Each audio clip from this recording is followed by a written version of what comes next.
Let's go to the White House right now, where some of President Trump's own advisors are growing increasingly worried as he clings to conspiracy theories and spreads false claims about the election. Our White House correspondent Jeremy Diamond is joining us. So, Jeremy, tell our viewers what you're learning. Well, Wolf, with 30 days on the clock until Inauguration Day, President Trump is increasingly weighing desperate ways to overturn the results of the 2020 election. And he's doing so by relying on a group of fringe advisors, including the attorney and conspiracy theorist Sidney Powell, who was spotted at the White House today for the third time in just 4 days. And all of this, Wolf, is leading to a growing sense of alarm among many of the president's top advisors who are concerned about how he will handle the end of his presidency. President Trump's brazen and delusional push to overturn the 2020 election is alarming some senior officials and people close to the president, who say they're concerned about how he's handling his final weeks in office. One official telling CNN, no one is sure where this is heading. He's still the president for another month. Now, as Trump considers an executive order to seize voting machines, naming a special counsel to investigate voter fraud, and even imposing martial law in key battleground states, even his most loyal allies are pushing back. I see no basis now for seizing machines by the federal government. A wholesale seizure of machines by the federal government. Do you believe there's enough evidence to warrant appointing a special counsel? If I thought a special counsel at this stage was the right tool and was appropriate, I would name one, but I haven't. The Attorney General isn't alone. Sources telling CNN that White House counsel Pat Cipollone and Chief of Staff Mark Meadows also pushed back on the outlandish ideas raised during a heated Oval Office meeting on Friday. Trump denied considering martial law, but he is increasingly turning to the fringes of his political orbit. Chief among them, former National Security Advisor Michael Flynn and conspiracy theorist Sidney Powell, who was removed from her position on Trump's legal team after baselessly accusing the CIA and the late Venezuelan leader Hugo Chavez of rigging the 2020 election. The pair were at the center of a heated Oval Office meeting on Friday, which sources said turned into a shouting match. Powell, whom Trump is considering naming as a special counsel, was spotted again leaving the White House residence late Sunday night. Also now back in the president's ear, former White House chief strategist Steve Bannon. As I strongly recommended to the president, we need a special counsel named immediately, a special prosecutor just on election fraud and voter fraud. They're two different things, election fraud and voter fraud. You need to do that immediately. Bannon, who was charged with counts of wire fraud and money laundering conspiracy last summer, may also be seeking a presidential pardon. Meanwhile, the president is missing in action on the coronavirus pandemic and downplaying one of the worst cyber attacks on U.S. government systems, calling it, quote, far greater in the fake news media than in actuality, and suggesting China was the culprit, even though top U.S. officials say all signs point to Russia. This was a very significant effort, and I think it's the case that now we can say pretty clearly that it was the Russians that engaged in this activity. From the information I have, I agree with Secretary Pompeo's assessment. It certainly appears to be the Russians.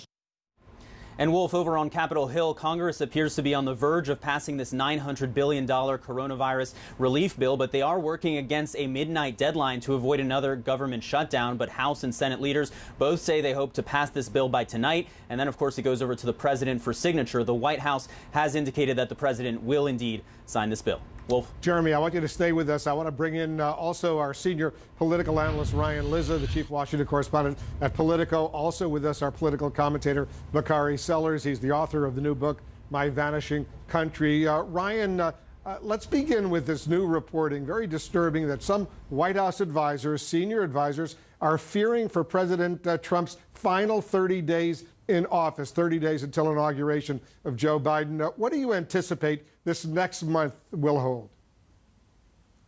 Well, if it's anything like the last month, I think it'll be increasingly desperate attempts by Trump to manufacture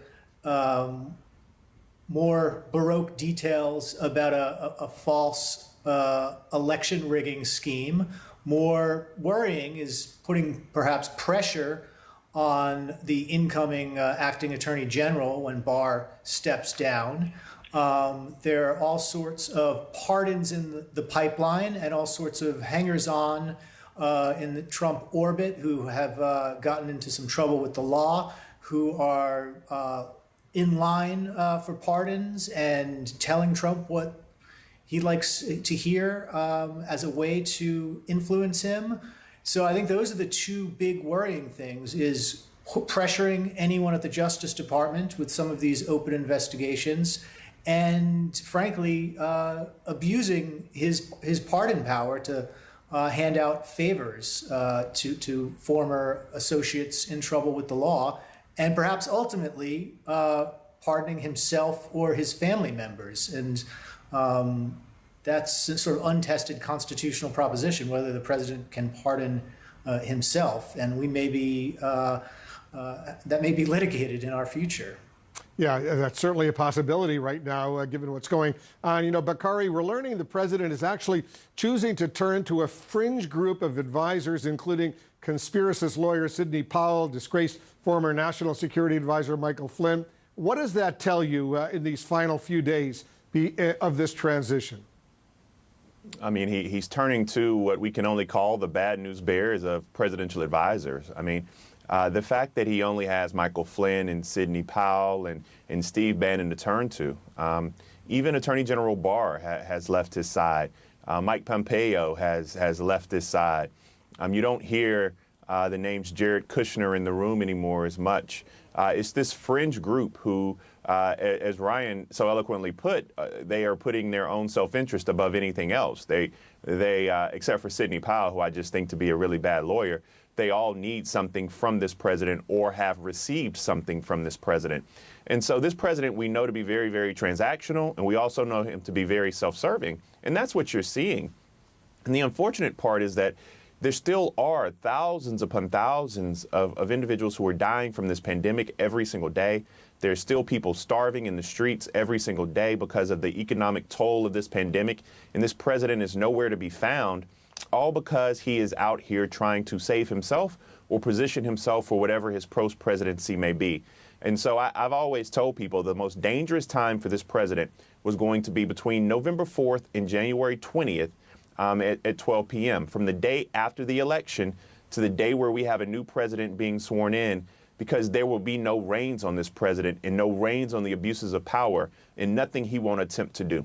And some of his most senior advisors are so worried about what potentially he might do, listening to these fringe elements out there. Jeremy, you've been doing excellent reporting.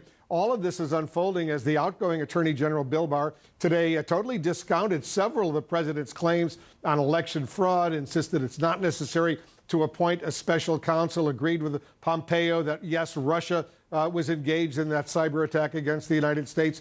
Do you think Barr's words at this late stage, and Wednesday will be his final day in office, will have any impact at all on the president's thinking? I think it's hard to see them having an impact on the president's thinking, in particular because there are a lot of other people who have been talking to the president and trying to essentially walk him off of this ledge that he is on as it relates to trying to overturn the results of the 2020 election. There's a lot of folks who have tried to tell the president, let's start thinking about your post-presidency. Let's begin to make those plans. But the president is completely uninterested in that. And of course, we know that he had long soured on Bill Barr over the last several weeks, in particular after Bill Barr acknowledged that there was no evidence of widespread voter fraud in the 2020 election in an interview with the Associated Press. So ultimately, folks like Bill Barr, as loyal as they can be to President Trump, they ultimately have to make a decision about whether or not they want to live in reality or whether they want to live in Donald Trump's reality. And right now, we are seeing that schism really happening in Trump world, where many of the people who are so loyal to the president, they are recognizing that they need to live in reality. And so the president is increasingly turning to these fringe figures to continue to live out his own reality. Yeah, let's not forget that the Senate Majority Leader, Mitch McConnell, has even congratulated Joe Biden, said he is the president-elect of the United States. So all of these supporters of the president, they're beginning to face reality at this stage.